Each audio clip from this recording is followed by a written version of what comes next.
à la demi-finale, enfin à la quart de finale pour se qualifier à la demi-finale de la Coupe du Monde 2022 ne m'étonne absolument pas, puisque depuis le 21 novembre, j'ai écrit à Lisa et à... J'ai la capture d'écran, je vous ai mis la preuve en partie connectée. J'avais dit à Lisa et à Angel que l'Argentine ferait un beau parcours, et ça ne veut pas dire qu'ils vont gagner, ça ne veut pas dire qu'ils vont perdre non plus, mais être en demi-finale, ça s'appelle un beau parcours. Quand on arrive dans le top 4 en demi-finale sur 32 équipes, et qu'on vienne pas me dire que c'est parce qu'ils sont favoris, parce que le Brésil était encore plus favori, bien que l'Argentine faisait partie des favoris.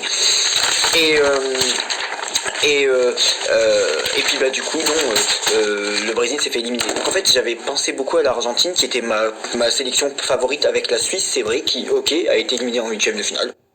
Oui, enfin bon, mais vous comprenez pas quand on vous parle?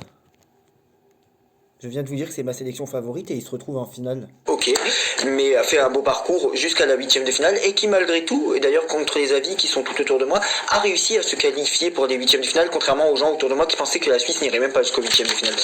D'ailleurs, pourquoi j'ai dit l'Argentine? Parce que dans des vidéos où j'ai fait seulement avec le tarot de Marseille, parce qu'il y a des vidéos où j'ai fait, vous allez réécouter toutes les vidéos.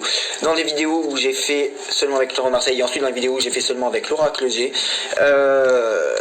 dans celle où j'ai fait avec le tarot de Marseille, on le voit, on voit les cartes que j'ai tirées pour l'Argentine, où je le dis, en tout cas j'avais tiré chariot, roue, tempérance, soleil, et c'était le meilleur tirage.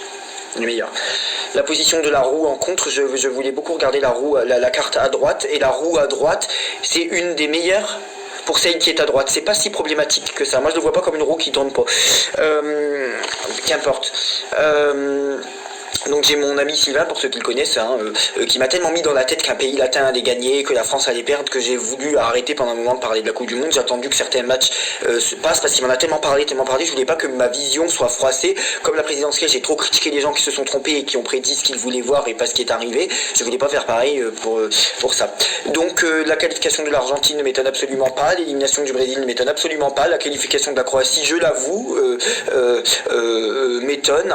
La présence de l'Angleterre quand même toujours à l'heure actuelle avec une opposition amoureux Maison Dieu dans le tarot de Marseille m'étonne encore. La présence de la France avec une opposition impératrice diable qui n'est pas aussi grave et aussi défaitiste que celle de l'Angleterre, mais m'étonne un peu quand même. Je me méfie du Portugal qui a marqué 6 buts contre je sais plus qui, et qui, je dois l'admettre, après avoir re-regardé, donc là on peut faire des pronostics un peu plus clairs parce qu'on est en train de comparer les cartes sur 6 équipes restantes, 4 qui n'ont pas encore joué, qui joueront demain, et 2 qui se sont qualifiés pour les demi-finales. C'est plus facile de comparer sur 6 équipes que sur 8. Le Portugal avait quand même une opposition tempérance-justice. Le problème c'est que la justice en bas, comme Lisa le dit, c'est assez... on peut avec la justice, c'est de la qualification, l'officialisation de quelque chose, d'accord, mais... et certes ils ont mis 6 contre une équipe, mais ils ont perdu un match en match de poule, puisque aucune équipe a gagné 3 matchs de poulet. La justice en bas c'est quand même certes la qualification, mais c'est pas la victoire, c'est pas on ressent pas de sentiments, la joie, tout ça qui peuvent être apportés par le soleil ou le monde.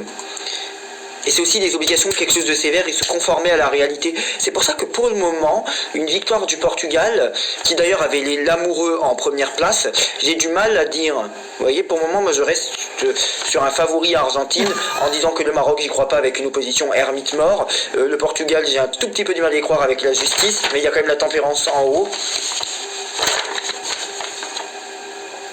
La Croatie d'opposition impératrice étoile, ça peut être pas mal.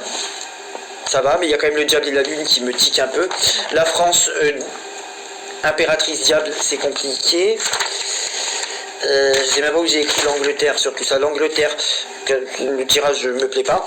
Et l'Argentine, il n'y a pas une mauvaise carte, c'est ça le problème. Même la roue à droite. Bon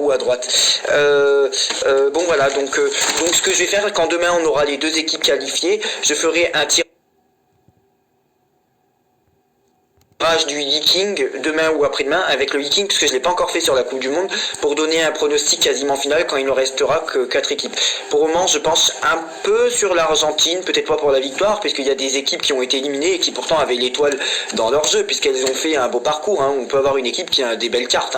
Mais c'est vrai que le tirage du tarot de Marseille de l'Argentine est parfait. Vous verrez ma tête quand vous regarderez toutes mes vidéos sur la Coupe du Monde, la tête que j'ai fait quand j'ai tiré le jeu de l'Argentine, et quand j'ai fait puisque j'ai fait des vidéos avec le tarot de Marseille et ensuite, avant de faire des pronostics, j'ai fait des vidéos avec l'oracle G. Dans les vidéos où je fais avec le tarot de Marseille, et bien dans les vidéos tarot de Marseille, j'ai fait une coupe complémentaire pour l'oracle G pour seulement 3 équipes et l'Argentine en faisait partie. Et après, j'ai pris l'oracle G pour toutes les équipes. Mais quand je l'ai fait uniquement avec le tarot de Marseille, j'avais fait une coupe complémentaire pour l'Argentine. Parce que justement, le tirage me parlait. Et donc l'Argentine, même la première carte, la toute première carte que j'ai eue pour l'Argentine pour ce jeu-là, c'est la coupe x2. Mais comme je suis quelqu'un de très carté... Bon, je pense que ça vous suffit quand même, hein.